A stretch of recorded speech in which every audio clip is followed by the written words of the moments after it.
at Longboat Key from our Earth Cam powered by Cool Today. Justin, the fish kills, the red tide in Longboat Key, not a surprise at all to you. You almost knew it was coming. Yeah, not a surprise at all. Obviously, we had Elsa move through earlier in the week. And of course, once you get Elsa move through, those really strong, turbulent waters ripping up the red tide that is out there and bringing it ashore. In fact, many of us who were out reporting along the beach noticed the next morning after Elsa moved through, we were already noticing that we were coughing along the shore. So, of course, we've been keeping an eye up in Tampa Bay, now going to keep along here along the Suncoast. But let's talk about the rain that we've been dealing with throughout our afternoon hours, because it's been strong at times. It all developed in our inland region and then made its way closer to the coast. As it did so, really intensified. In fact, got a couple of those marine warnings out of this as this was moving through, and possibly a little bit of light hail and strong winds. But as we progressed into the evening, it's really started to die itself out. Now, the reason it intensified as it got closer to the coast and got a little bit more widespread as it tapped into some of that sea breeze, which is going to be crucial too as we head into your day to tomorrow. We did have a couple wind reports. Check out this one. This is actually down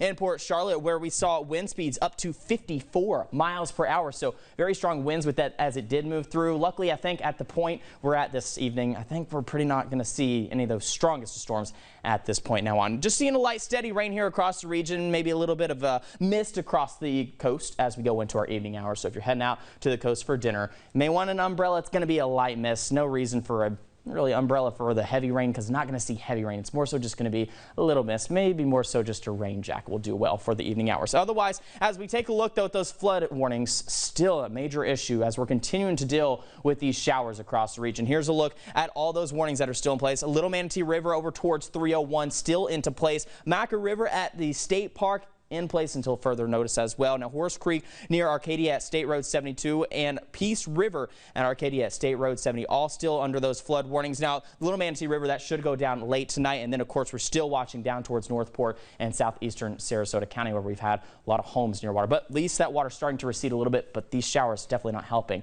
Outside right now, it looks like it's pretty quiet here out in downtown looking over Sarasota Bay. Now, over the next couple hours, keeping it yellow just because of that light rain that we're seeing here, but really it's going to come to an end now that the sun is setting. It's getting rid of that energy, and we should be quiet for the rest of your overnight hours. Here's a look at those temperatures. We've got some of those 80s further inland, but here along the coast now dropping down towards the 70s as those showers did move through. However, down towards Inglewood, may have escaped most of that shower activity. They're at 82 degrees right now. Dew points, they're still up there, upper 60s to low 70s pretty much all along the coast and even into our interior. That's not going anywhere. We're at that point of the year where we're seeing a lot of moisture out there. Now let's set you up moving into your new week. Now you'll notice this is the amount of moisture we have in our atmosphere. There's those showers right now, but a little bit of a drier spot going to be moving in as we head really into your day tomorrow. That's going to be crucial with the development of showers into our day tomorrow.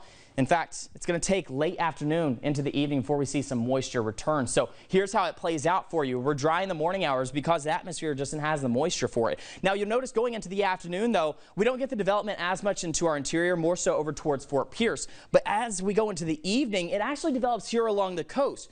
I think our folks who are really off to the east, you're not going to see rain tomorrow. It's going to be us here along the coast where we see some of these showers and thunderstorms as it starts to tap in closer to where that sea breeze is playing a factor in. So, and then as we go to the night, it'll actually continue to push off into the Gulf and could be on the stronger side as it does so. So coastal communities, best chance for rain as we head into your day tomorrow. But of course, these rain chances are sticking around the next couple days. Here's a breakdown as we go into your day tomorrow into the upper 80s. Not going to feel too good as far as those dew point go, and could still feel like temperatures are near the upper 90s. Now, those winds will get close to the teens into the afternoon, but our rain chances, again, best chance going to be 2 until 6 o'clock in the evening along our coastal communities. Otherwise, out on the waters will be light chop for morning to afternoon. They will start to change to more of a moderate chop by the nighttime hours. And over the next 7 days, we're keeping the rain chances on the board, folks. We're going to have to keep it as we are in that point of the season where we just get those afternoon thunderstorms. So keep an umbrella handy. Otherwise, temperatures staying quite warm and toasty out there. Kevin? Umbrellas by my side as usual. Thank you, Justin.